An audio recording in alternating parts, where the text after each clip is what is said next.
Makarpura police station આરોપીઓ માટેનું VIP guest house બન્યું હોય તેવી વાત સામે આવી છે। સૂત્રોના જણાવ્યા અનુસાર આ પકડાયેલ 4 ઇસમો એટલે માલધારી સમાજના ગુનાહિત કૃત્ય કરનાર અને જીવલેણ હુમલો કરી મારામારી કરી વિસ્તારની શાંતિ ડોળવાનો પ્રયાસ કરવામાં આવ્યો હતો।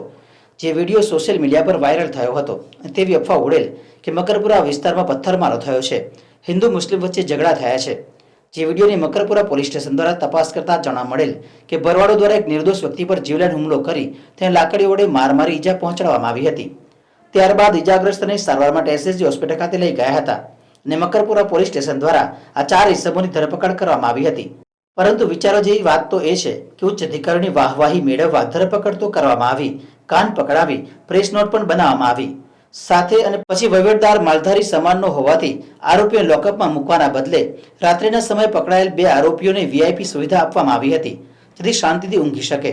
જ્યારે કોઈ પીધેલામાં કાં તો સાધારણ પ્રકારના ગુનાઓ પકડી લાવતા હોય તો પોલીસ તેને 24 કલાક માટે લોકઅપમાં મૂકે છે, પરંતુ વિરુદ્ધ દિશામાં જ પોલીસની કામગીરી જોવા મળી હતી। મકરપુરા પોલીસ સ્ટેશનના વહીવટદાર માલધારી સમાજના હોવાના લીધે ક્યાંક ને ક્યાંક સૂત્રોના જણાવ્યા પ્રમાણે વાતો થઈ રહી છે કે માલધારી સમાજના વ્યક્તિઓને વીઆઈપી સુવિધા આપવી જરૂરી છે, કારણ કે તેના સમાજનો વ્યક્તિ ત્યાં આગળ ફરજ બજાવી રહ્યો છે। હવે જોવાનું એ રહ્યું કે ઉચ્ચ અધિકારીઓને મકરપુરા પોલીસ સ્ટેશનના પીઆઈ આ બાબતે જાણે છે કે અંજાણ છે।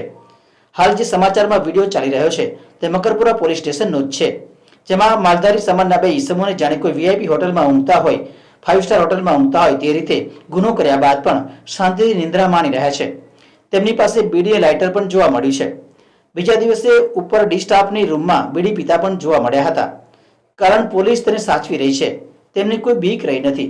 મકરપુરા વિસ્તારમાં એક જ મહિનામાં 18 ગુનાઓ દાખલ થયા છે। તેનું કારણ ક્યાંક ને ક્યાંક પોલીસની ગુંડા તત્વો સાથે, અસામાજિક તત્વો સાથે, બુટલેગરો સાથેની સાંઠગાંઠ જોવા મળી રહી છે।